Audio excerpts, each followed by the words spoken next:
Hello all, I'm Sai and you're watching the Book Tracking. In today's video, I'm bringing to you my September TBR. So in the month of September, I've decided to put 6 books on my TBR as priorities because they're all from different genres and I'm very much excited to try them all because they are so different from each other. I'll tell you each of them properly as usual. And also, August was a better reading month than July for me because I didn't listen to audiobooks that much. I just had my subscription for the first 10 days and it proved very helpful, okay? On the rest 21 days of the month, it felt like I didn't have pressure on me in order to read more just because I paid for it.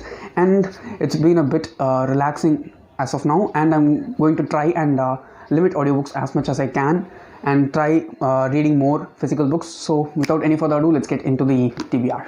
The first book in my TBR is Cujo by Stephen King. Now, in this book, I mainly selected this one because of the size. Okay, this is the shortest Stephen King book that I own, and it's not even 350 pages long. Now, the plot of this book is that there is this family, a couple and their son, and they have a dog. The main thing is that while they go outside one day, their dog is bitten by some bats and it goes rabid. They don't know that the dog has been infected and it has gone rabid. What happens one day is the dog tries to bite away everyone due to getting rabies, and it specifically tries to attack the son and the mother, who end up getting into their car in order to escape from the dog, and they are not able to get out due to the malfunctioning of the car or something like that. And the day during which this actually happens is a day which is so hot and so sunny, and the car is in the sun right now. Due to the heat, the car inside the heat is also increasing at alarming rates, and they are not able to step out of the car because of the rabid dog. And basically, they are just cooked alive inside the car while trying to save themselves from the dog. It's die either way. You can go out and get bitten by the dog and die, or stay inside the car and get boiled and die. These are the only two choices that the mom and son have, and that itself seems like a very promising plot and also something like a frustrating story, which intrigues me a lot because Stephen King plays really good with human emotions. I've read only one book, as you all know if you've been following me. I've read only It by Stephen King, and this is comparatively very short compared to it. It's not even 1/4 of it, and I think I like this more because it is short, and also the plot is so different from anything that I've ever read or heard about, and it's also kind of a thriller as well as horror. So let's see how I'm going to enjoy this by the end of the month. The next book is the only self-help book that I put in my TBR, and it is Think and Grow Rich by Napoleon Hill. Now, that's the main reason why I picked this book up rather than any other self-help book from my from my physical TBR, and it's due to this book which I read last month called The Power of Your Subconscious Mind, which is also yet another very famous self-help book. And while getting into the book, I had like very mixed opinions before getting into the book itself, because there are like these huge two parts of people who either loved it or hated it. And usually when I get into books like that, I become neutral and I'm not able to judge whether it is good or not. But while getting into this book, which is The Power of Your Subconscious Mind, I went into it with a positive attitude, thinking that the author is going to try to say something to us. We should try to understand it rather than just think about whether it's practically possible or not. That was a really good mindset according to me when I got into the book, because most of the book is actually based on beliefs and how you have to believe in certain things, and it helped me a lot. So if you're facing some kind of mental issues which you're not able to speak with people, or you just feel like your mind is so much cluttered, just go and read the book, because it has some power of positivity which can rid your mind of things that you don't need. And that's one of the main reasons why I picked this up, because this is also yet another very famous book, especially when it comes to personal finance. And it doesn't just speak about richness in terms of monetary support and finance alone. It speaks about richness as a whole, that is health, wealth, as well as all the things that we need in our life in order to consider ourselves rich, rather than based upon other people's opinions of richness towards a person. So that is something which sounds very promising to me, and I'm very much eager to see what's put into this, because I think this will also help me a lot this month. The next book is The White Tiger by Aravind Adiga. Now, I picked this book up mainly because it's also different from the first two books which I talked about, right? And this one is actually a story that's mostly fiction that's based on reality. And in this story, we have this boy named Balram, who starts out his life as any normal kid would, studying in school, and due to some family issues, he's made to work, discontinuing studies. And while he's working, he's taken to this very rich household where he has to work as a domestic helper in order to earn money for a living, and he goes there. The main thing about the story is that he's taken to be a domestic worker to work in a house in Delhi, and the place where he was and the place where he is to be, that is Delhi, are so different. Delhi is so developed, and he's like so much fascinated on seeing the many things that are present there.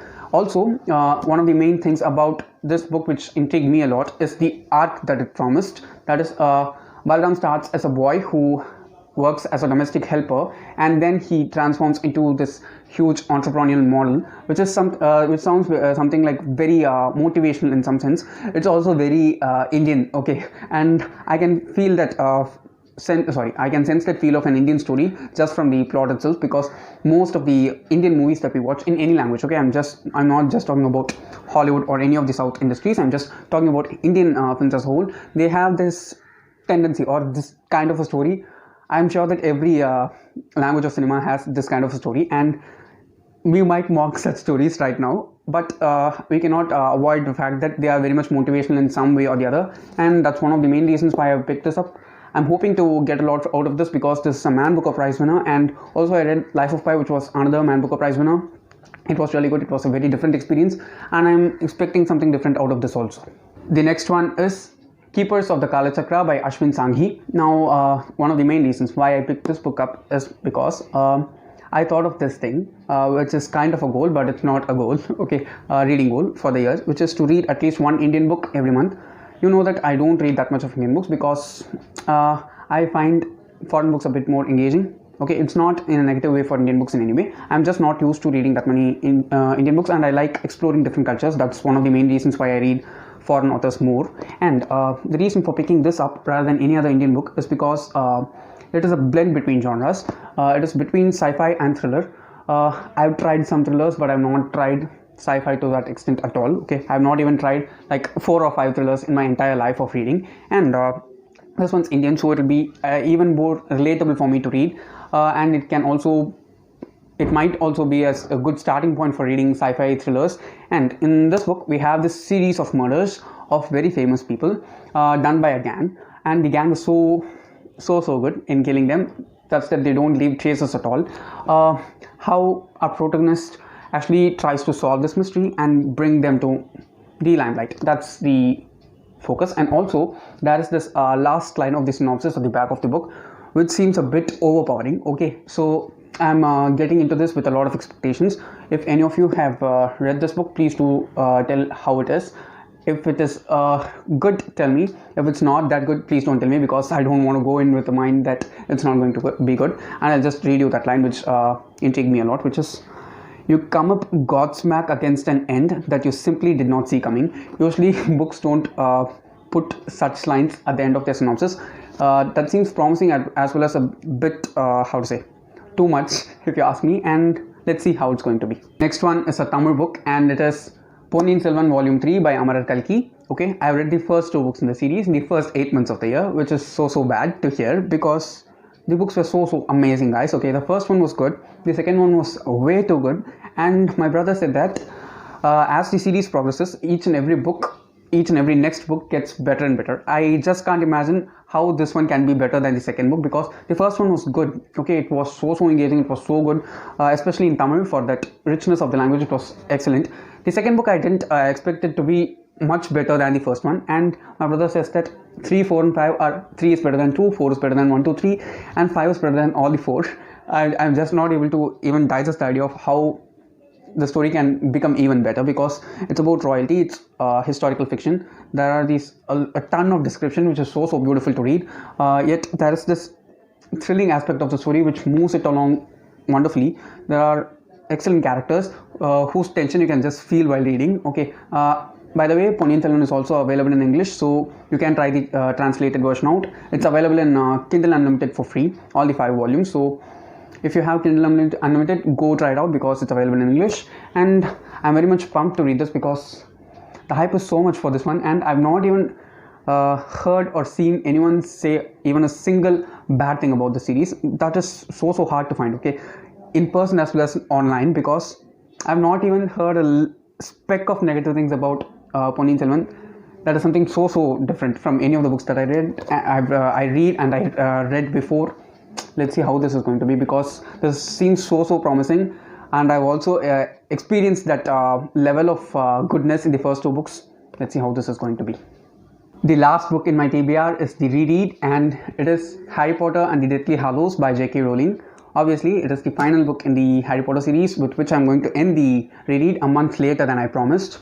It's okay, I've been enjoying the series, that's what matters the most. And I'm going to read this one not in audio due to Corona. I'm going to read it in this awesome, beautiful, very old edition. Just see the illustration on the cover, how beautiful it is, and I'm very much eager to read, get into this. This is so huge, you see, it's very big, but I feel so happy just on seeing it itself, because the 6th book was so out of the mind. If you know what happens at the end of the book, I was literally crying. Okay, I was actually crying. I'm not just saying it for words. Okay, I was walking when I was hearing the audiobook, and when that scene came, when that last chapter came, I just came into my room because my parents and brother were out there. I came into the room, I listened to the last chapter alone, I cried, and then I ended the book. That's how good a book needs to be, and that's how good characters need to be written.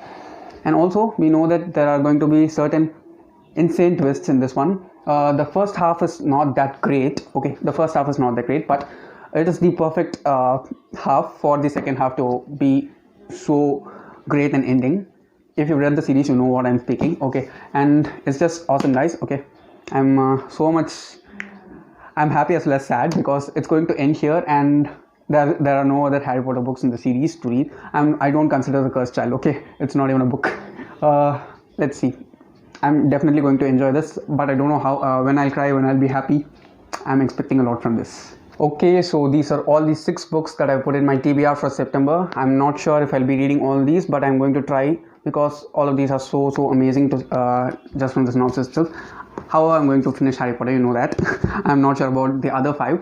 And if you want to read any of these 6 books along with me, please don't hesitate to contact me in Instagram through DMs or anything, because I'm always active on Instagram and I always reply to any messages that I get. Even you can contact me through emails, which I've linked down. You can just go and check it out. And that's it for today. If you did enjoy watching this video, don't forget to give it a thumbs up and also share it to your friends. If you want to get more content from me, do subscribe to the channel, because I publish new videos every Sunday, Tuesday, Thursday and Saturday. Thanks for watching, and have a great rest of your day.